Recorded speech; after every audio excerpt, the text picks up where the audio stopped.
pues buenas tardes. Vamos a procurar terminar antes de las 7, porque por necesidades del guión. Aunque Daniel Guardiola generosamente había puesto 1h30 para esta intervención, que yo nunca pensé ocupar, pues no voy a aburrir. Pero bueno, quiero empezar agradeciendo la invitación que me ha hecho Daniel Guardiola, sobre todo porque él fue el que puso el título que está dado a esta intervención, que es España, interrogación, nación de naciones. Entonces, sobre el rótulo nación de naciones y la idea de nación de naciones, en nuestro entorno tenemos amplia solera en discutir ese pseudoconcepto.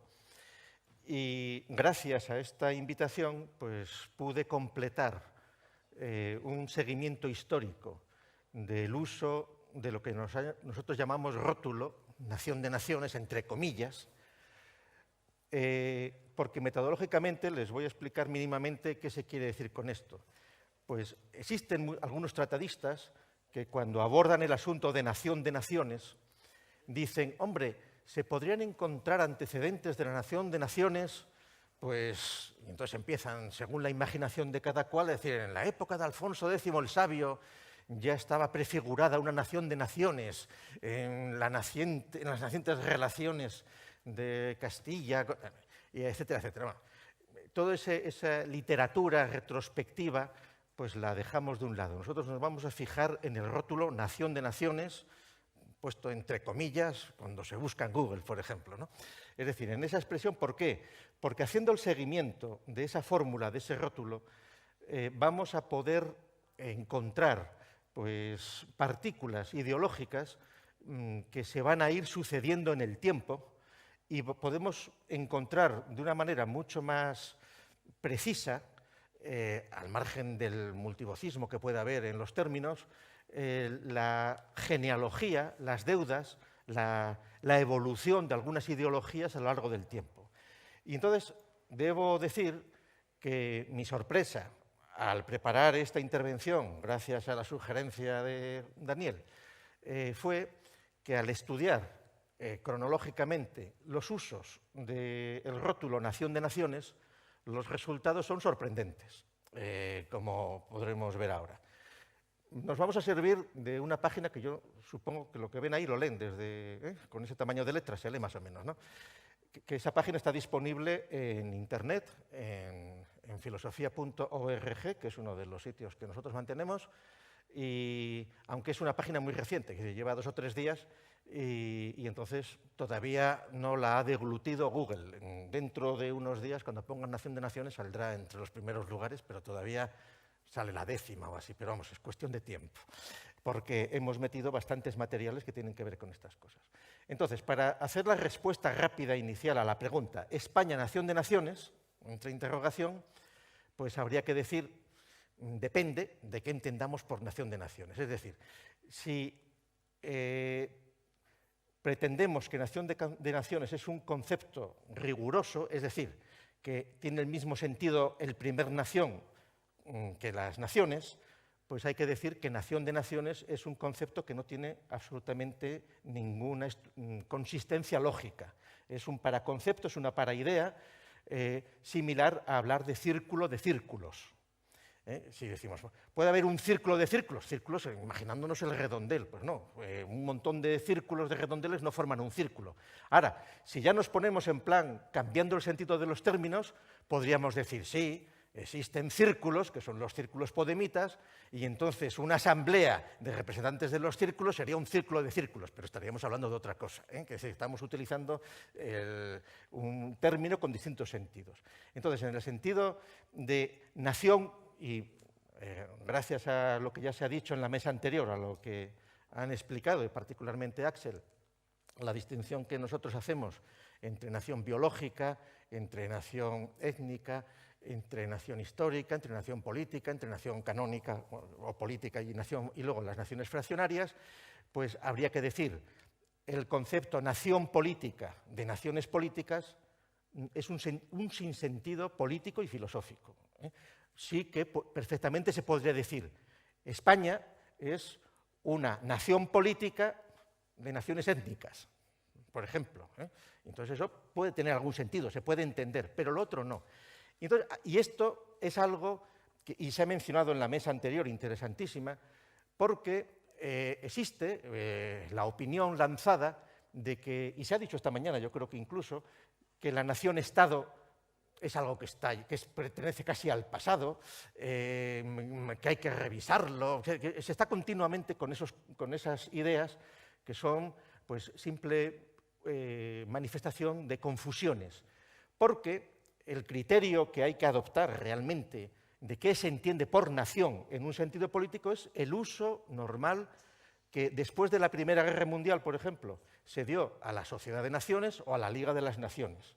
¿Quiénes podían estar en la Sociedad de las Naciones, en la Liga de las Naciones, que se organiza por los vencedores de la Primera Guerra Mundial, de la Gran Guerra? Pues particularmente por ideólogos norteamericanos. El presidente Wilson. No hay que olvidar que, por ejemplo, el Palacio de Justicia de La Haya, que todo el mundo pues, se le llena la boca desde el final de la Gran Guerra, está financiado por Estados Unidos, está financiado por una fundación privada de un dinero que dio Carnegie, que regaló a la ciudad de Nueva York el Carnegie Hall. Pues Carnegie, pues un escocés multimillonario, el rey del acero, decidió a principios del siglo XX vender todas sus empresas del acero, se constituyó American Steel, y entonces con todo su dinero creó 40 y tantas fundaciones, de las que se conservan hoy todavía unas 20 y tantas funcionando, pero incluyendo fundaciones famosísimas, grandes museos de ciencias, de tal, en todo Estados Unidos. Y una de estas cosas fue el Fondo Carnegie para la Paz. El Fondo Carnegie para la Paz, que todavía existe, que tiene sus instalaciones muy cerca de la Casa Blanca y que es una institución privada, pero que tradicionalmente los que han sido secretarios de Asuntos Exteriores en los gobiernos norteamericanos pues pasan a ser los presidentes de esa institución, y que, por ejemplo, esa institución, el Fondo Carnegie para la Paz, financió en buena medida con el Palacio de Justicia que decíamos antes, y en nuestro presente, si ustedes buscan por internet, la Fundación Carnegie para la Paz, donde tiene instalaciones académicas funcionando, principalmente es en Moscú y en Pekín. Evidentemente, al servicio de los intereses del imperio realmente existente, que es Estados Unidos, desde el punto de vista militar y global, que es la única nación que tiene bases militares rodeando todo el mundo, aunque China va abriendo bases militares pues, en África y hasta en la Argentina. Entonces, quiere decir que porque las cuestiones, la historia no se termina, ni el fin de la historia ha llegado, como pretendía Fukuyama y otras tonterías por el estilo. Entonces, ese concepto de naciones, les decía, el sentido de nación que nosotros hoy tenemos que entender como sentido canónico de nación es aquel que se corresponde, después de la Primera Guerra Mundial, a las instituciones que son invitadas a participar en la Liga de las Naciones, en la Sociedad de las Naciones, y que después de la Segunda Guerra Mundial constituyen la Organización de las Naciones Unidas. Entonces, en la Organización de las Naciones Unidas, pues los nacionalistas vascos no les hacen caso, ni los nacionalistas catalanes.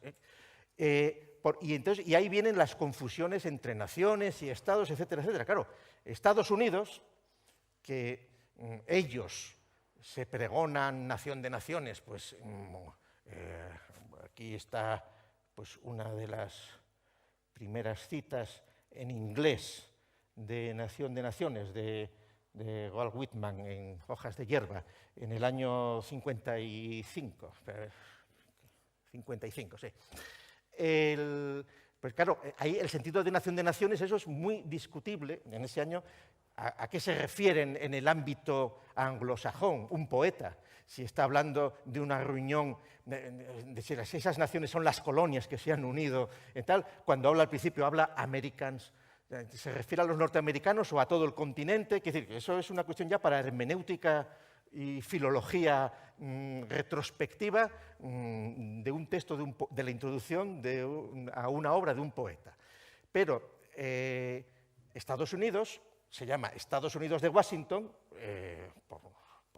por no decir de Norteamérica, porque México es Norteamérica y son también Estados Unidos. Y entonces los Estados Unidos de Washington son una nación que está sentada en las Naciones Unidas, pero que está constituida por una serie de estados que tienen unas atribuciones importantes, pero que en muchos casos pues, hay autonomías en España que tienen tantas o más atribuciones que esos estados, que en realidad no son estados soberanos, aunque tengan sus atribuciones políticas, pero Estados Unidos es una nación, y los Estados Unidos mexicanos es otra nación política que está en la ONU, o los Estados Unidos venezolanos, que además, por su génesis histórica,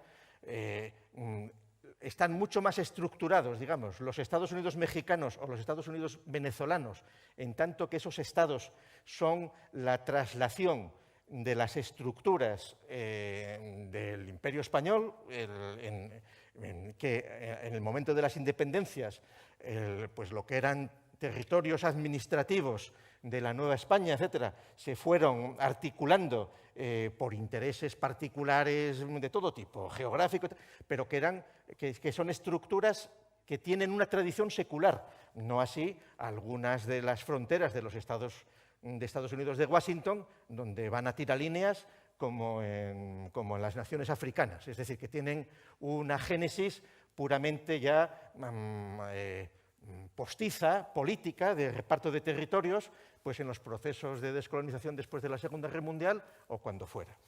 Y entonces, en ese sentido, la distinción clave para saber de qué estamos hablando es distinguir entre nación-estado y nación, otro tipo de naciones, es decir, la nación étnica o la nación histórica, todas estas cosas.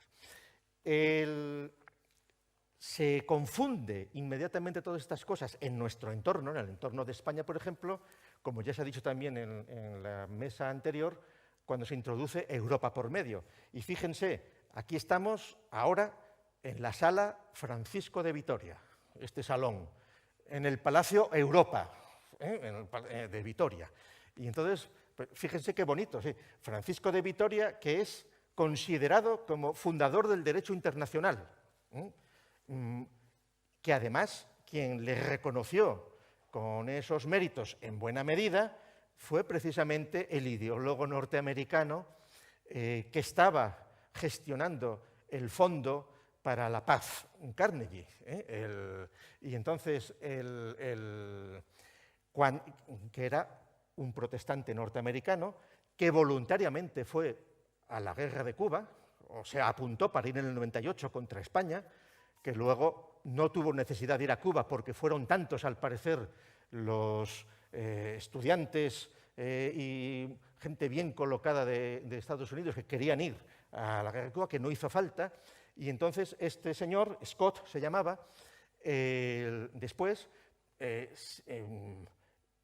tuvo la idea, antes de la Gran Guerra, de empezar a mover en Estados Unidos el asunto del derecho internacional, la Asociación de Derecho Internacional de la Paz, etcétera, etcétera, y de ahí fue él el que propuso hacer el Fondo Carnegie para la Paz, y siendo consciente de que Estados Unidos estaba llamado a asumir el relevo de lo que había sido la decadente Europa que se estaba rompiendo entre sí, del poderío occidental, decide Scott que hay que traducir al inglés todos los clásicos del derecho internacional. ¿Por qué? Porque es consciente de que los norteamericanos, si quieren ser los sucesores del imperio romano, del imperio español fundamentalmente, y Estados Unidos es la visión que tienen ellos, tienen que conocer en inglés lo que no conocían. Y entonces Scott lo que empiezan a traducir es el famoso texto de Hugo Grocio, que es un ideólogo holandés que escribe sobre la libertad de los mares y que los holandeses y los anglosajones tienen por padre del derecho internacional. Claro, una risa, porque lo que Grocio propugna es la libertad de navegación de los holandeses por los mares, frente a España y frente a Inglaterra, porque les dificultan su voluntad imperial, colonial y económica, etcétera, etcétera. Entonces, Scott, al ir viendo internamente, por la propia fuerza de las cosas, los textos de Grocio, etcétera, etcétera, se acaba dando cuenta de que Francisco de Vitoria y Suárez son citados por todo el mundo y son la clave de, no el derecho internacional, porque el rótulo derecho internacional es anacrónico aplicado ahí, puesto que la palabra internacional, y esto es también muy importante en esto que estamos hablando, la palabra internacional se crea el mismo año de la Revolución Francesa.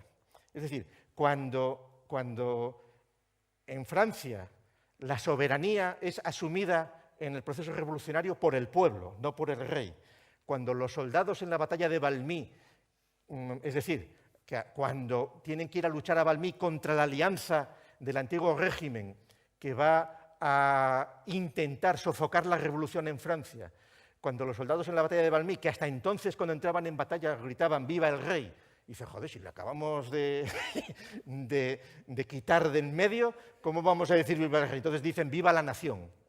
Bueno, pues el mismo año que ese concepto de nación política moderna surge, y que no hay que confundir con el Estado, porque Estados había antes, sino fundamentalmente en las revoluciones como la francesa y como luego la española, la soberanía se traslada del monarca al pueblo, no digamos nada, a la ciudadanía, los derechos del hombre y del ciudadano que proclama la Revolución Francesa.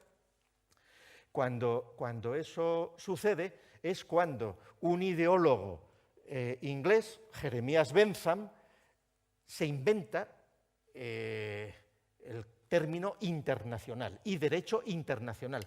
La primera vez que se utiliza internacional es asociado a derecho internacional. Y Jeremías Bentham, al servicio de los ingleses, será el que pueda poner en marcha el derecho internacional. ¿Dónde? En las repúblicas que hablan español en América, desgajadas del imperio español que se va descomponiendo tras la invasión francesa de España, etcétera, etcétera.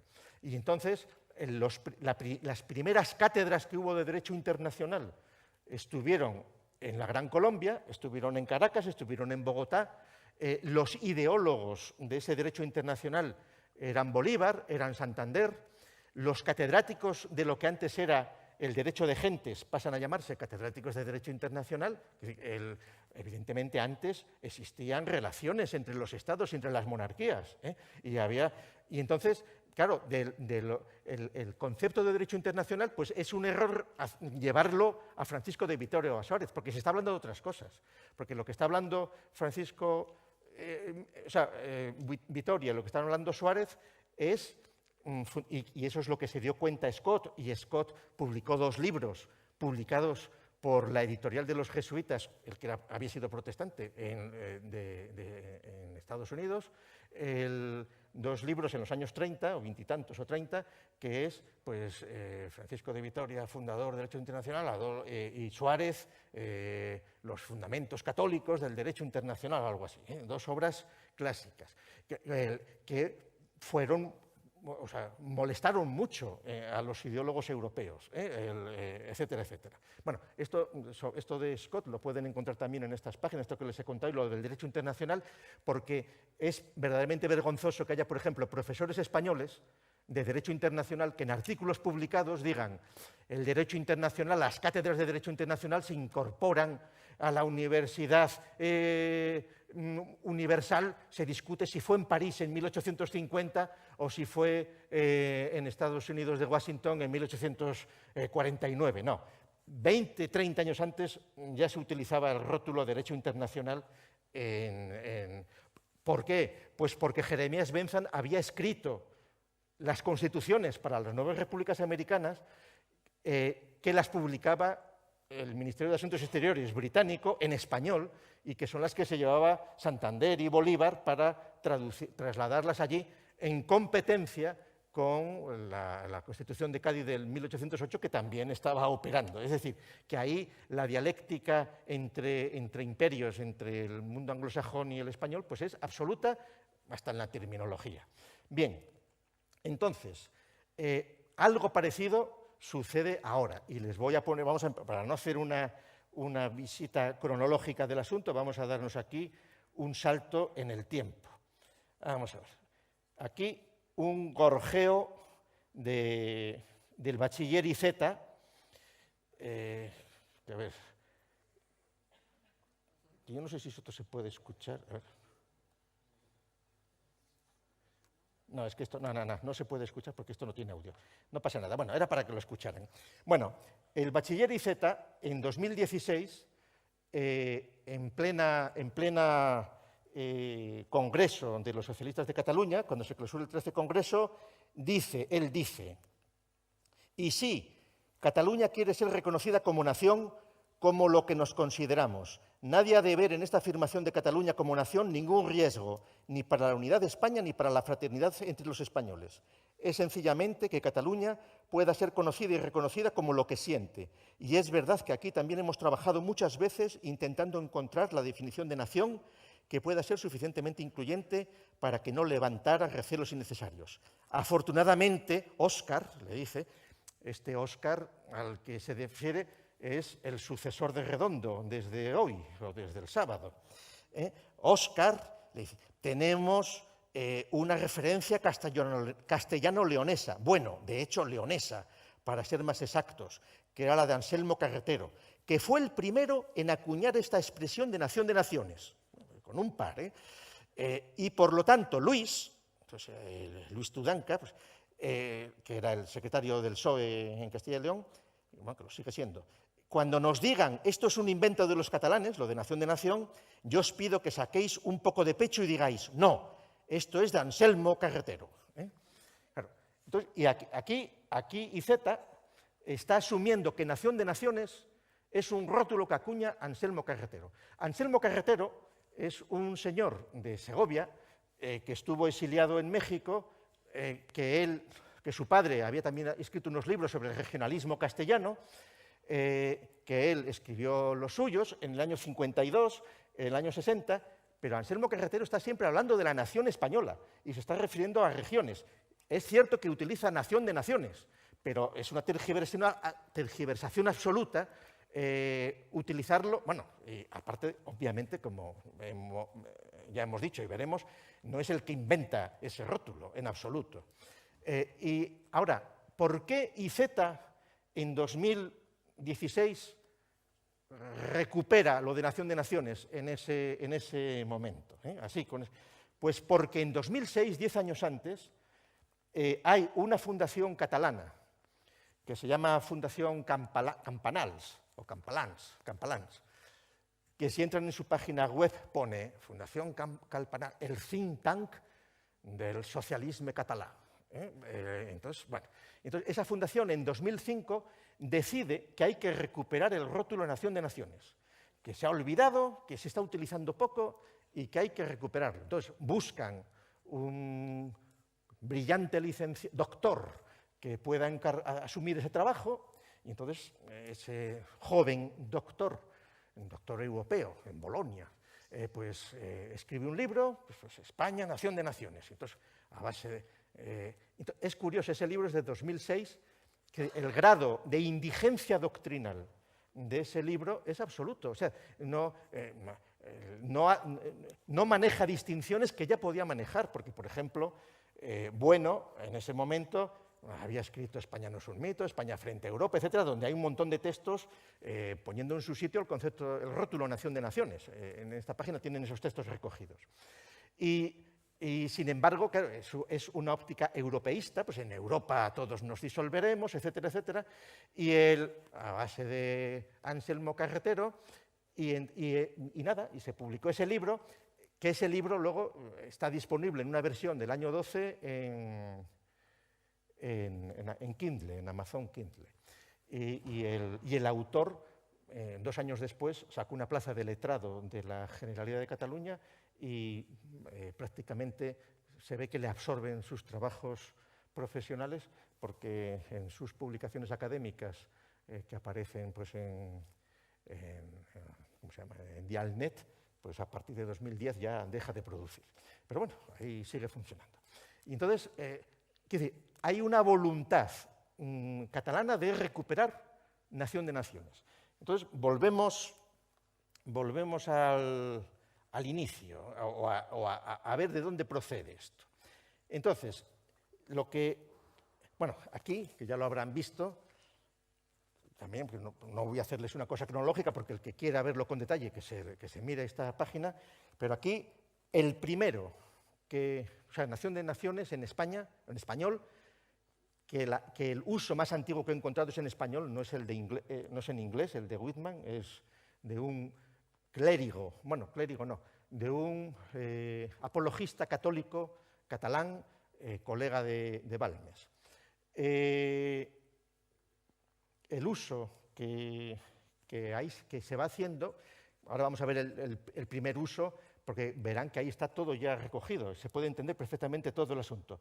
Pero cuando esto vuelve a renacer, como dijo esta mañana Iván Vélez, de la mano de Arturo Campión, el defensor de lo vasco-navarro, un personaje que a mí me sorprendió cuando publicamos el texto sobre la leyenda negra de doña Emilia, pues que fuera Arturo Campión el que le pusiera la introducción, y al buscar esto de Nación de Naciones me lo volví a encontrar. Yo Arturo Campión lo había leído pues hace 50 años, porque mi familia es de aquí a 40 kilómetros, bueno, 40 minutos de Santo Domingo de la Calzada, y Arturo Campión sus libros se los tenía dedicados a mi abuelo. Y entonces pues eran esas lecturas que por los veranos encontrabas un libro que estaba escrito con una ortografía muy rara, que escribía vasco con B y navarro con B y cosas así, te ibas ojeando un poco ahí las cosas que decía don Arturo Campión, los tiene ahí dedicados y tal. Y entonces, claro, Arturo Campión, como ha dicho Iván, él distingue los 4 estados euskaldunes y Castilla y Navarra-Cataluña, y el resto de España pues no existe, o es una Castilla inmensa. Bueno, pero claro, al poco, a Arturo Campión al año siguiente ya empiezan dos catalanes, que no tenemos tiempo, vamos a ir muy deprisa, que es Junoy en el año 7 y Corominas en el año 8, que pueden ver los textos, en intervenciones parlamentarias empiezan a hablar de que España es una nación de naciones y que Cataluña tiene que integrarse en esa nación de naciones. El primero que hace una respuesta crítica al rótulo de nación de naciones es un diputado asturiano, casualmente, que es Melquiades Álvarez. Melquiades Álvarez, que luego fue pues, vilmente asesinado en el 36. Melquiades Álvarez dice, claro, tenía una formación jurídica adecuada, y entonces dice Melquiades Álvarez: yo conozco estados de naciones como aquella monarquía dualista austrohúngara que citaba el señor Riu, aludiendo con ello a la idea probable que tenían los catalanistas de la futura organización política de España. Lo que no conozco, ni vosotros seguramente tampoco, es una nación de naciones, porque esto es una superfetación monstruosa, y en la ciencia como en la naturaleza los monstruos no pueden vivir. Eso fue en el 16. A partir de aquí, o sea, con esta crítica que hizo Melquiades Álvarez en el 16, se olvida el asunto de la nación de naciones prácticamente. Hay unas apariciones puntuales en otros contextos, etcétera, pero como pueden entender, cuando vuelve el asunto es después de la proclamación de la República del 14 de abril del 31.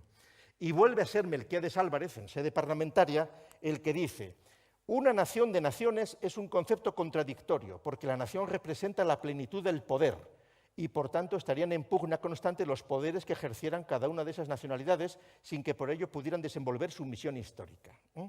Bien, entonces, para hacer la historia breve y que vean los mecanismos de enlace de esta ideología.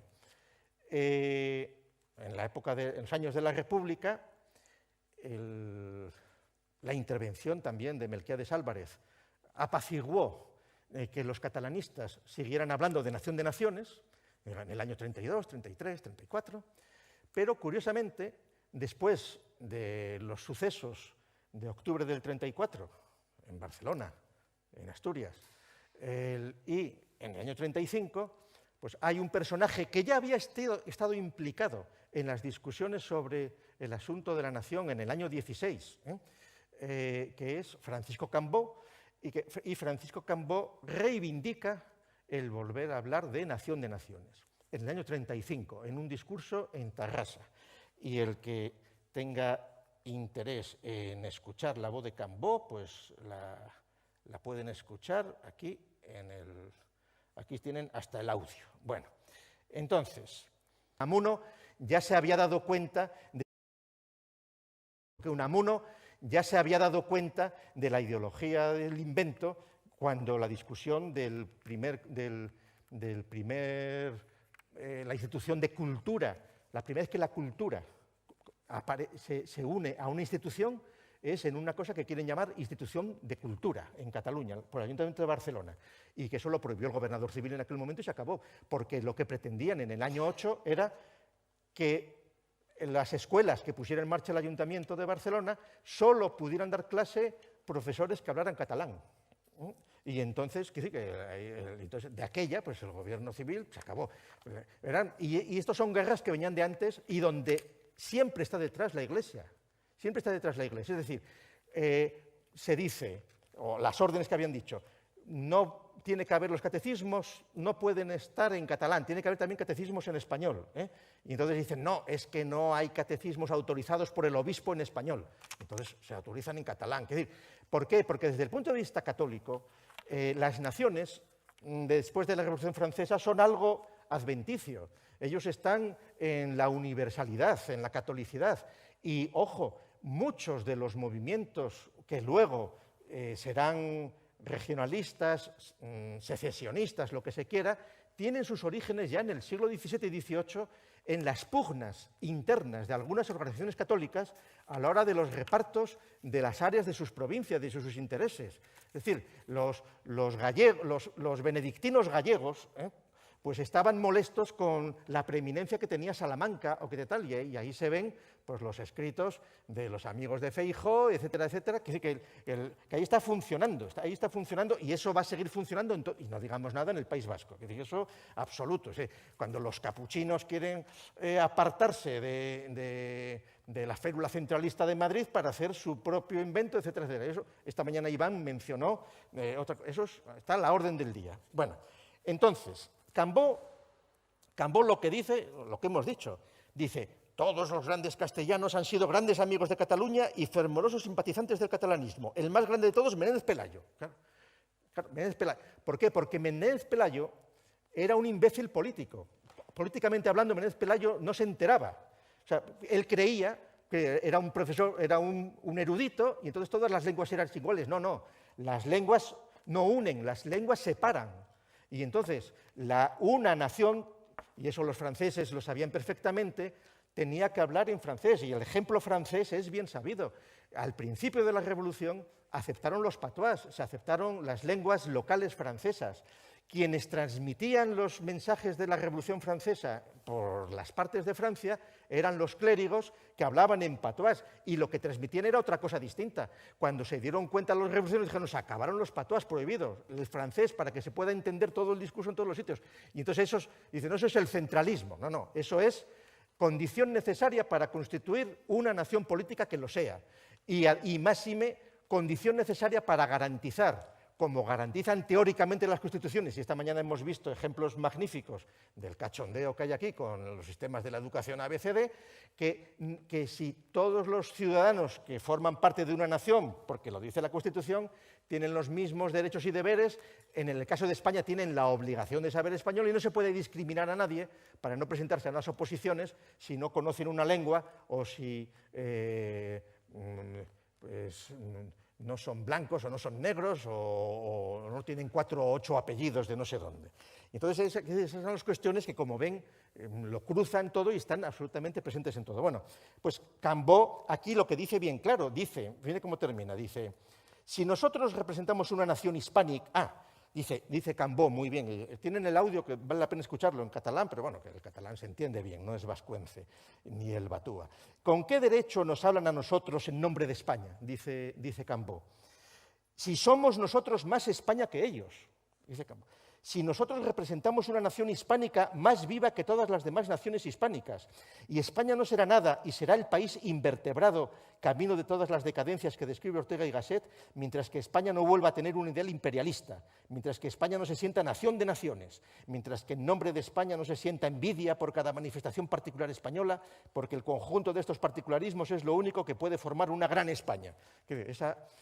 Esto era un discurso que a muchos ingenuos les emocionaba, pero claro, era un secesionismo envenenado, aunque en el caso de Cambó lo que estaban añorando eran unos fueros para Cataluña que no tenían, y que sí que lo tenían pues Navarra y las provincias vascongadas, que le permitiera a él, como un potente capitalista, pues no tener que cotizar a la hacienda española, por ejemplo, que no es otra cosa que lo que sucede hoy con el llamado globalismo. Es decir, esta mañana se mencionaba, no, es que las naciones, hoy día ya hay multinacionales, corporaciones transnacionales que son mucho más importantes en lo que mueven que muchas naciones. Hombre, por supuesto, y si de esas naciones cuentas a la República de San Marino, o cuentas a Andorra, o que se sientan en la ONU, pues claro, pero eso es el cachondeo de la ONU también. Pero bueno, entonces, pero ahí no se está discutiendo eso.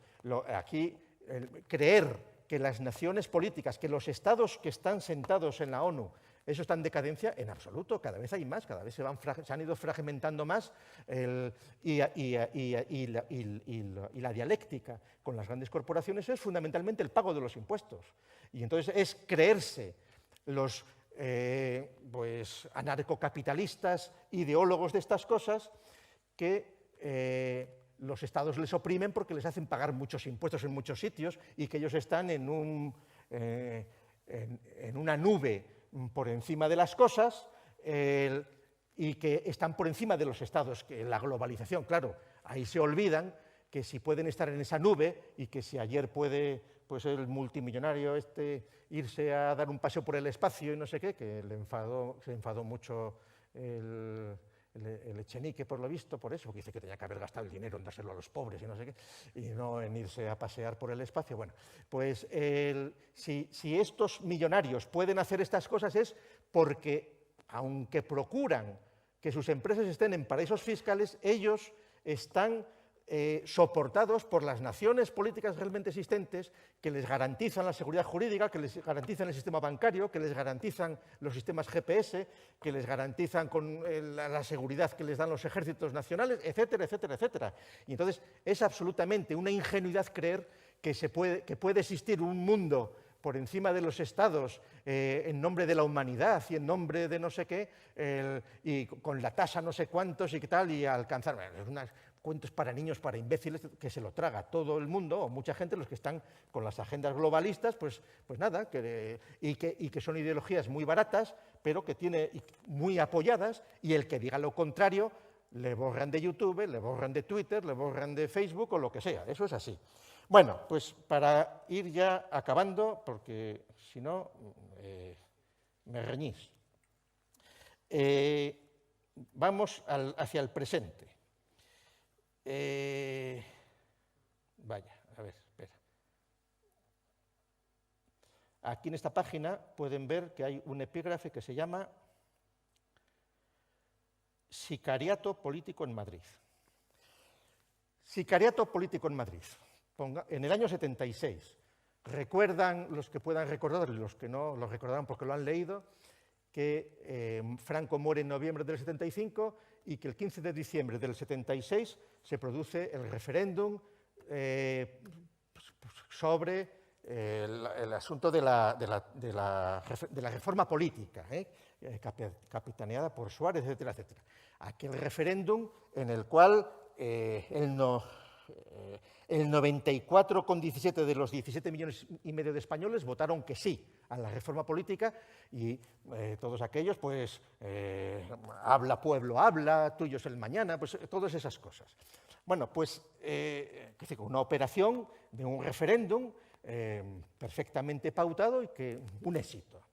Ahora, el día anterior al referéndum o 2 días antes, el sicariato envía un mensajero al Club Siglo XXI de Madrid a lanzar su mensaje. Mensaje que la prensa publica el mismo día 15 de diciembre, el mismo día en el que los periódicos están diciendo hoy el pueblo español va a votar, habla pueblo, habla. ¿Y qué es lo que dice el sicariato? Pues lo dice bien claro. Dice: Cataluña quiere jugar un papel en el mundo, modesto si se quiere, pero su papel. Y lo jugará a través de España, con la vista puesta en Europa, si el Estado español quiere. Fíjense ya qué distinciones está haciendo ahí.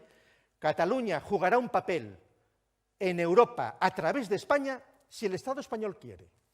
Y sigue diciendo el tal Ramón Trias Fargas: a veces los catalanes nos sentimos indiscriminadamente acusados de separatismo traicionero desde Madrid. Esto realmente duele y nos parece injusto.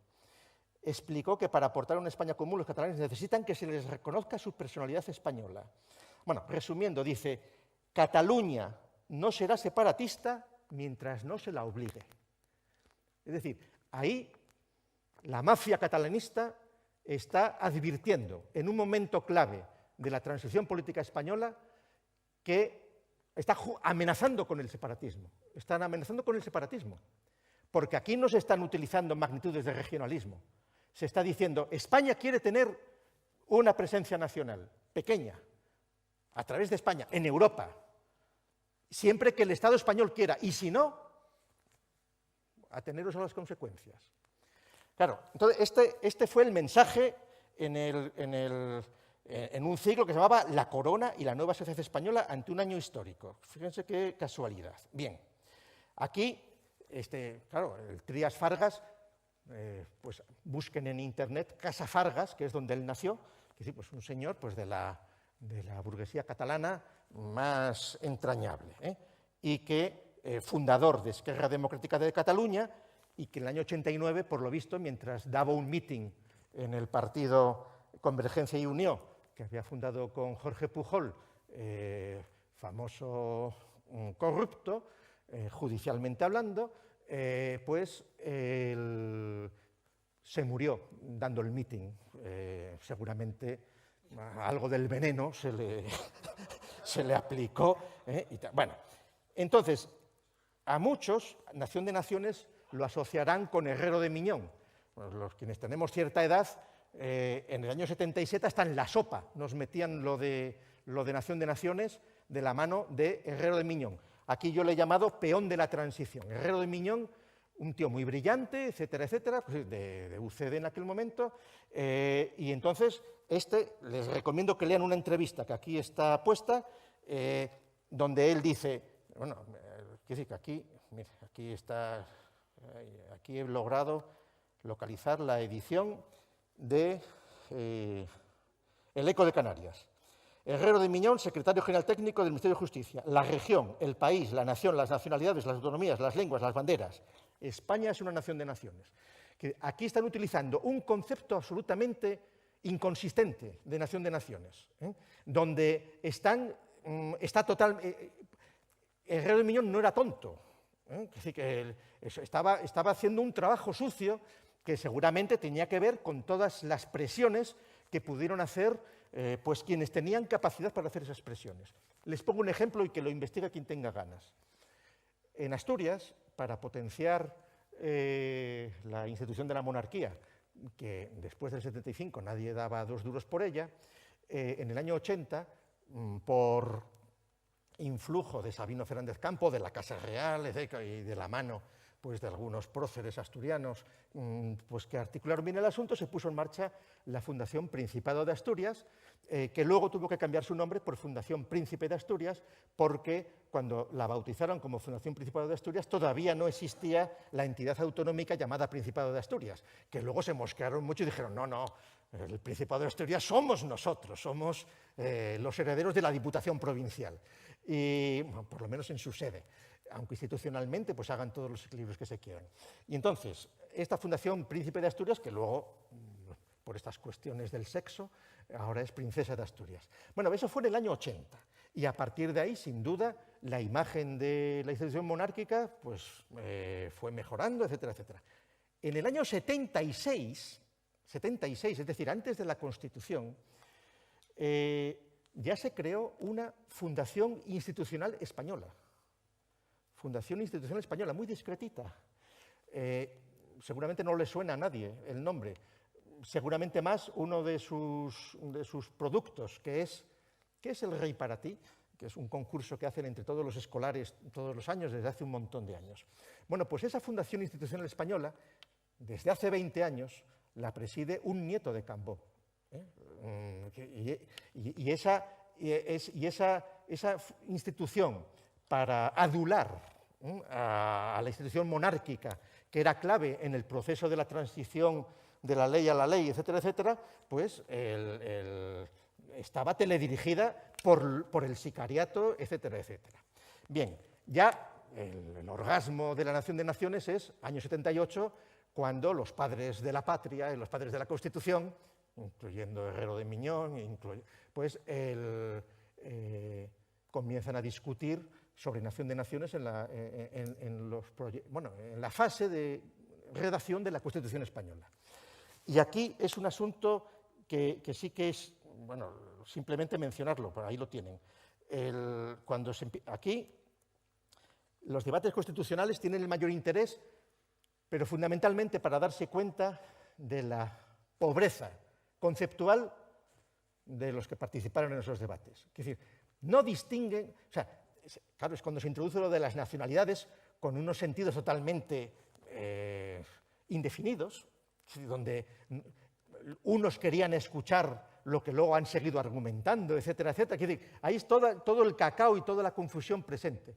Pero no, hay unas cuantas intervenciones de diputados que tienen claro los límites del concepto de nación, digamos, en la línea de lo que había dicho Melquiades Álvarez, de las cosas obvias, de la distinción entre una nación, el Estado, etcétera, etcétera. Así como puede ser, si no utilizó el rótulo Nación de Naciones, pero discutiendo, porque aquí yo solo me he fijado, se lo recuerdo, en Nación de Naciones, no en la discusión. Que, por ejemplo, el discurso de Blas Piñar es totalmente lúcido, pero no llega a utilizar Nación de Naciones, pero Gonzalo Fernández de la Mora, el propio Julián Marías, que hay una serie de autores que combaten todo eso, y lo que es sorprendente es la gratuidad con la cual se responden aquellas cosas, y entonces la resultante, que antes ya se mencionó, del famoso artículo 2, pues es, bueno, y lo que hay que constatar es, aquí tienen una selección de todo esto, que recuerdan cómo se hizo la Constitución, es decir, se legaliza el PC en el año 77, en julio hay otras elecciones generales, lo primero que hacen las Cortes cuando se reúnen es crear una comisión electoral, crean unos redactores, que son los 7, y entonces esos, más o menos entre el mes de junio y diciembre del 77, redactan el borrador de la Constitución, y entonces esas sesiones, no sé, 24 sesiones, no sé cuántas sesiones, esas fueron privadas, de esas no hay actas. Se publicaron 20 años después unas actas donde ahí no aparece el rótulo Nación de Naciones. O sea, formalmente ahí eso no aparece. Luego, aquello se publicó en el Boletín de las Cortes, se hicieron 3.000 enmiendas, se respondieron, y en esa fase tampoco se habla. Es cuando ya es la discusión posterior sí, cuando se introduce el concepto, pero la resultante es que en la Constitución no se utiliza el rótulo Nación de Naciones. Sin embargo, los ideólogos que están procurando modificar la Constitución, se están inventando una especie de retroanálisis preconstitucional ficción, que es decir, tomando lo que algunos de los redactores de la Constitución pensaban que podía ser la nación de naciones, hay que ver que el espíritu de la nación de naciones está disuelto en la Constitución. Y entonces, claro, unas cosas que jurídicamente son impresentables, pero que las sostienen constitucionalistas, ojo, ¿eh? Es decir, ¿por qué? Pues porque los constitucionalistas pues, son los teólogos del libro que es la Constitución, y cuando una Constitución cambia, los constitucionalistas cambian el libro, si no lo han hecho ellos, etcétera, etcétera, etcétera. Y porque la cantidad de autores mercenarios y de autores que dependen pues, del cocido, etcétera, etcétera, es muy grande, y la deshonestidad intelectual absoluta. Entonces, la situación es de una situación pues, casi vergonzante, ¿eh? Voy a terminar recordando, porque no lo he dicho, y es una vergüenza que no lo haya dicho, recordar a otro, nominalmente aunque sea, a otro de los autores que es muy bonito, porque esto también es lo que se hablaba antes. Es decir, igual que Melquiades Álvarez tuvo que intervenir con 15 años de diferencia en dos momentos para hablar de este asunto, igual que lo que Cambó dijo en el 35 se reproduce 40 años después, cuando el sicariato habla en Madrid y amenaza en los momentos previos de la reforma política, pues también alguien que yo creo que se mencionó esta mañana, o no sé, el Royo Villanova, que era el director que era de Zaragoza, de una familia de catedráticos de Zaragoza, y asentado en Valladolid y director del norte de Castilla, y un personaje que por otras partes pues, se puede decir todo lo que se quiera de él, pero Royo Villanova es el único que responde con sentido común al discurso de Cambó, el discurso de Cambó, que lo había dicho el día 10 de febrero, y Cambó el día 16 dice: la patria española. El señor Cambó habla nuevamente de las naciones hispánicas. España no es más que una nación, y no cabe mayor ataque a la unidad nacional que decir que España es una nación de naciones. Ahí está clarísimo. Con esto. España es una nación única, políticamente indivisible. Los particularismos regionales que nadie ataca en lo que tienen de real, de vivo y verdadero en sus caracteres geográficos, económicos y espirituales, no pueden tener nunca carácter político. España no es una suma de naciones, España no es una suma de particularismos, España es una síntesis, España es un espíritu, España es un alma colectiva. España es una cosa que ni Cambó, ni Companys, ni ninguno de sus amigos y corifeos atreven a decir, como decimos a voz en grito los españoles de Cataluña y los españoles de Castilla y los de Valencia y los de Aragón y los de Andalucía y los de todas las regiones: España es una patria. Esto lo dice Royo Villanova. Ahora, fíjense, y termino con esto, y el que tenga más interés, pues que se lea todas estas cosas. No, pero para que vean lo que el secretario político de Cambó entonces era un personaje que se llamaba Joaquín María de Nadal Ferrer, que era un ultracatólico feroz. O sea, Cambó había ido en peregrinación a Palestina, y Nadal fue en peregrinación a Palestina también en el año 27, y cuando vuelve escribe sus memorias de un viaje a Palestina, le pone el prólogo Cambó, y es donde utiliza lo de hecho diferencial, es decir, son catalanes de pro, muy católicos, y que van claro, Cambó, él cruzaba el Mediterráneo como si fuera el charco de su casa, a bordo de su yate, el famoso Catalonia, que es donde le pilló pues, el 18 de julio, y Cambó, como todo el mundo sabe, pues, en cuanto se produjo la asaltación del caudillo el 1 de octubre del 36, se sumó a Franco, porque dijo es mejor esto que la República, sobre todo porque les había salido mal a ellos, y luego donó parte de su colección de obras de arte al Museo del Prado, que es el famoso, ese tríptico de Botticelli de Nastaglio degli Onesti, pues era de Cambó, lo dona al Museo del Prado, tal, y se va a Buenos Aires. Bueno, pues entonces, este Nadal tiene un libro muy interesante que se llama 6 años con don Francisco Cambó. Eso va contando desde el 30 al 36, el secretario político de Cambó, cómo funcionaba. Cambó era un personaje que desde Cambó tenía, lo cuentan en ese libro, por ejemplo, como detalle, él cuando estaba en Madrid estaba en el Ritz siempre, y tenía dice el autor, gracias a Telefónica, tenía una línea directa desde su habitación del Ritz con Barcelona. Es decir, que no había problemas de comunicación. Bueno, pues en el lugar donde tendría que contar el artículo, o sea, el discurso de Cambó en Tarrasa, y si quisiera lo de Royo Villanova, la respuesta, no menciona nada del discurso de Cambó. El libro está publicado en el 57, no interesa hablar de eso, se olvida eso de Cambó. Pero sí menciona que el mismo día 16 de febrero coinciden en un tren Cambó y Royo Villanova. Y entonces aprovecha para hacer ahí una glosa de Royo a su manera. Es decir, bueno, esto es el relato de la historia, que esto es la memoria biográfica parcial, que es lo que siempre sucede. Bueno, resumiendo, y frente al pesimismo que decís antes, aquí algunos, el asunto del catalanismo, por la propia inercia de las cosas, ya se ha mencionado antes, por la razón de preferir a hermanos hispanoamericanos mahometanos susceptibles de ser coranizados en catalán, tiene ahora pues, 700, 800.000 musulmanes viviendo en tierras catalanas.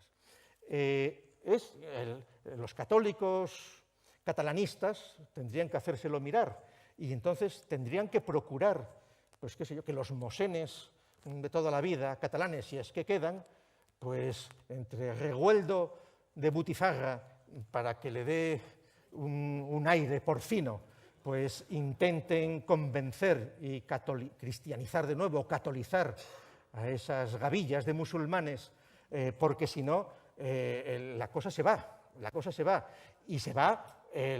Lo ideal sería lograr que los mosenes llevaran peregrinaciones de musulmanes a la Mureneta y que la pudieran previamente cristianizados, evidentemente, porque de otra manera lo más fácil es que las torres de la Sagrada Familia se conviertan en minaretes para que el almuédano pueda llamar a la oración. Y estaría bien visto, porque no hay que olvidar que el edificio de la Sagrada Familia, que diseñó Gaudí, porque se lo pagó el marqués de Comillas, estaba previsto para ser puesto en África, porque entraba dentro de una campaña de cristianización del norte de África que tenían a principios de siglo. Como evidentemente no pudieron hacerlo así, lo empezaron a hacer en Barcelona. Y no hay que olvidar que Mosén Cinto Verdaguer trabajaba en los barcos de la compañía transatlántica, etcétera, etcétera. Es decir, que ahí los vínculos de todas estas cosas están mucho más entrelazados de lo que parece, y la propia realidad de las cosas es la que va a dificultar ampliamente el asunto. Es decir, yo más bien veo, antes que una Cataluña independiente, un califato en Cataluña, un califato separado de Europa. La demografía es así de cruda, la demografía es así de cruda. Y no hay que olvidar, siempre me gusta recordarlo, que en un país como Nigeria, que casi no nos preocupamos por él, pues la edad media de Nigeria son 18 años y medio, el 50% de los nigerianos son musulmanes, el 52% según los últimos datos, y en Nigeria viven actualmente 225 millones de personas.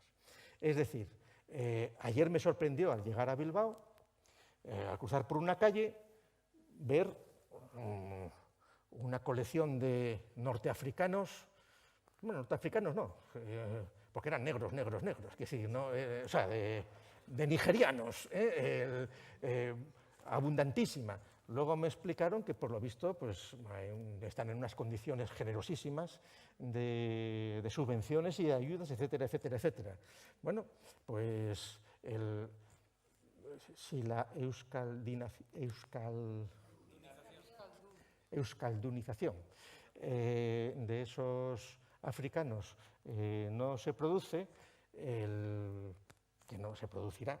Ahora, si se produjera, imaginemos que se produjera y que volvieran a Nigeria y que resultara que en Nigeria hubiera de millones vascoparlantes y que decidieran pues, venir aquí, bueno, pues perfecto, pero ahora seguramente no podrían leer las cosas que Sabino Arana decía en plan racista de los españoles y cosas así. Pero política ficción.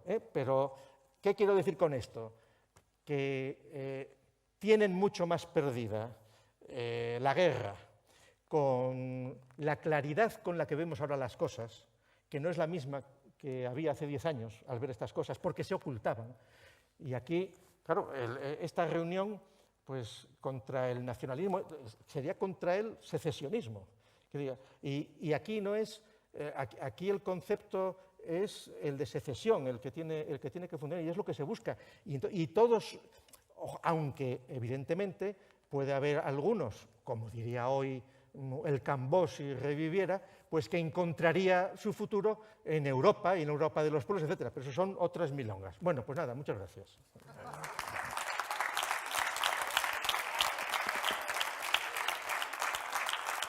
Me he pasado, ¿no?